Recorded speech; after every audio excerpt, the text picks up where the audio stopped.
नमस्कार, आप सभी को स्वागत है बीट द कंपटीशन पे। फाइनली ये हमारे इसके सबसे ज़रूरी पेपर ख़त्म हुए, प्रिंसिपलशिप अकाउंटेंट, और जोर दूंगे सबसे ज़्यादा मैं टीजीटी और पीजीटी के ऊपर। स्वागत करती हूँ आप सभी का बीट द कंपटीशन पे। और इस चैनल के माध्यम से बहुत सारे बच्चों की मदद हो पाई, आपके पॉजिटिव फीडबैक्स मिले और पेपर पैटर्न जो रहा इस बार काफ़ी अच्छा देखने को मिला। और अच्छे का मतलब है कि स्टैंडर्डाइज पेपर रहा, जो कि मैंने शुरू में कहा था कि पेपर हल्का तो नहीं मिलेगा आपको।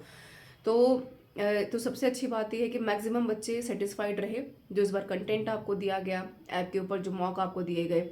और सबसे जो बेहतर बात लगी कि स्टूडेंट्स ने कहीं ना कहीं बात को माना, गाइडेंस को फॉलो किया। क्योंकि शुरू में मैंने कहा था कि अब रास्ता कोई भी चुनते हैं उसे फ़र्क नहीं पड़ता, सबसे फ़र्क पड़ता है कि आप किस तरीके की गाइडेंस को अपना करके रास्ते चुन रहे हैं। क्योंकि अल्टीमेटली सफलता कहीं ना कहीं सही रास्ते चुनने से ही मिलती है ना। तो कट ऑफ के ऊपर बात कर लेते हैं। और कट ऑफ के ऊपर हालांकि बातें बहुत सारी करने के लिए हैं, तो वीडियो बहुत लंबी नहीं करूंगी क्योंकि आपके सामने बहुत सारे एग्जामिनेशंस और भी हैं, तो रहते रहते बातें करते रहेंगे। कट ऑफ को लेकर के बहुत सारे सवाल थे आप करके, और इनके ऊपर बात करना इंपॉर्टेंट है ताकि आपकी एक मेंटल सेटिस्फेक्शन हो पाए इससे कि आपने जो पेपर में किया है वो कितना सेटिस्फैक्ट्री रहा है और कितना आप और कर सकते थे और आगे क्या क्या ध्यान रखना, क्योंकि एबीएस में सामने है आपके, है ना। तो सीधा सीधा बात करेंगे। एक तो कट ऑफ का देखिए, अगर मैं नंबर 2023 से कंपेयर करूं तो उसका कोई फ़ायदा नहीं है। क्यों नहीं है? क्योंकि पेपर पैटर्न इस बार चेंज हुआ है, नंबर ऑफ द स्टूडेंट्स इस बार चेंज हुए, नंबर ऑफ द सीट्स इस बार चेंज हुई हैं, और साथ में जो सबसे ज़रूरी देखने को मिला है, लैंग्वेज का सेक्शन 2023 के मुकाबले इस बार थोड़ा सा मॉडरेट रहा। टफ नहीं बोलेंगे, मॉडरेट रहा, है ना। तो कंपैरिजन का कोई मतलब नहीं, क्योंकि डिस्क्रिप्टिव हो गया तो इन्होंने जो 10 गुना बच्चे बुलाने वाला इस बार चर्चा का विषय रहा है। 2023 में ऐसा कोई सीन नहीं था, है ना। तो इस बार ये पैटर्न देखने को जो मिला है, तो कंपैरिजन वाली कोई बात ही नहीं है। तब पहली बार हुआ, तब दूसरी बार हो रहा है। तो जब कोई चीज़ पहली बार होती है कंपेरेटिवली दूसरी बार होती है, तो कट ऑफ में डिफरेंस बहुत आता है ना। तो कंपैरिजन नहीं करेंगे। कट ऑफ के ऊपर अगर मैं बात करूँ तो बहुत चीज़ें यहाँ पर वेरी करती हैं। सबसे इंपॉर्टेंट, पेपर आया कैसा, एग्जामिनेशन का नेचर कैसा था, आपने पेपर अटेम्प्ट कैसा किया, नेगेटिव मार्किंग जो 1/3 थी, गेम चेंजिंग बिल्कुल उसको बोलेंगे। और सबसे ज़रूरी यहाँ पर जो भाषा वाली बात थी, जो मैंने शुरू में भी आपको कहा कि पेपर में टॉप नहीं करना है, आपको क्वालिफाई करना है, लेकिन सबसे इम्पॉर्टेंट और बेसिक जो आपकी पकड़ होनी चाहिए भाषा के ऊपर होनी चाहिए। चाहे आप जनरल सेक्शन रोज चाहे आधा घंटा कम पढ़ रहे हैं, लेकिन भाषा के ऊपर प्रैक्टिस इंपॉर्टेंट है।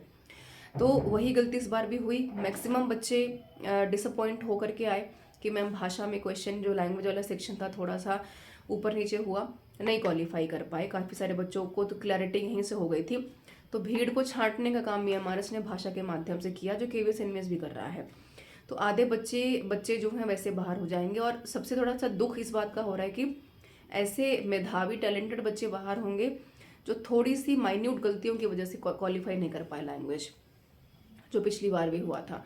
तो देखिए, कट ऑफ जो है बहुत चीज़ों के ऊपर वेरी करता है। तो वो मैंने बताया कि नंबर ऑफ द स्टूडेंट्स क्या है ना, कितने बच्चे बैठे, कितने एब्सेंट रहे, कितने पहुंच पाए, है ना। पेपर का नेचर कैसा था, पेपर को कितना समझे, बहुत चीज़ें मैटर करती हैं। तो बिल्कुल 1/3 के नेगेटिव मार्किंग को भी देखें, आईसीटी रीजनिंग को देखें, जीएस वाले पार्ट को देखें, तो पेपर ओवरऑल मॉडरेट रहा, पेपर टफ नहीं था। थोड़ा सा प्रैक्टिस प्रैक्टिस अगेन मैं बोलूँगी बहुत इंपॉर्टेंट रही पेपर में, है ना। तो कट ऑफ जाने की संभावना की अगर बात करते तो बहुत ज़्यादा नहीं जाएगी, है ना, बहुत ज़्यादा नहीं जाएगी। हम मान के चलते कि 55 से 60 के बीच में अगर आपने ठीक ठाक पेपर अटेम्प्ट किया है, क्योंकि नेगेटिव मार्किंग और लैंग्वेज वाला सेक्शन भी बीच में है, यहाँ पर ध्यान रखिएगा। तो 55 से 60 के बीच में आप किसी भी सब्जेक्ट से वेरी करते हैं, अगर मैं एक दो को छोड़ दूँ, कंप्यूटर साइंस और हिंदी भाषा को छोड़ दूँ, तो इनका जा सकता है 60 प्लस में, 65 67 के आसपास। Otherwise numbers of the students का एक कॉमन कट ऑफ है 55 से 60 के बीच में, उससे ज़्यादा जाने की संभावना नहीं है। क्योंकि इनको बुलाने भी है डिस्क्रिप्टिव के पेपर में 110 स्टूडेंट को, 10 गुना बच्चों को। तो ये एक यहाँ पर बात है ना। तो परेशानी बिल्कुल नहीं है, आपका पेपर कैसा भी हो उससे फ़र्क नहीं पड़ता। अब पेपर देने के बाद आपका अलग मेंटल लेवल क्या है अपने करियर को लेकर के, एग्जामिनेशंस को लेकर के, क्योंकि अच्छे पेपर सामने केबीएस है, एनवीएस है ना, तो उनको टारगेट करना है, जो काफ़ी इंपॉर्टेंट है। एमआरएस पेपर 2 वो भी आपके ऊपर जल्दी लॉन्च होने वाला, तो उसको देख लीजिएगा। केवीएस एनवीएस के ऊपर लाइव सेशन स्टार्ट कर चुके हैं, जुड़िए उसके साथ और अपनी तैयारी को बूस्ट कीजिए। और सीखना बड़ा इंपॉर्टेंट है, क्योंकि ये भी पेपर सीबीएसई का था, केवीएस एनवीएस का पेपर भी सीबीएसई ही बनेगा, पेपर पैटर्न सेम है। तो इस बार चूक नहीं होनी चाहिए।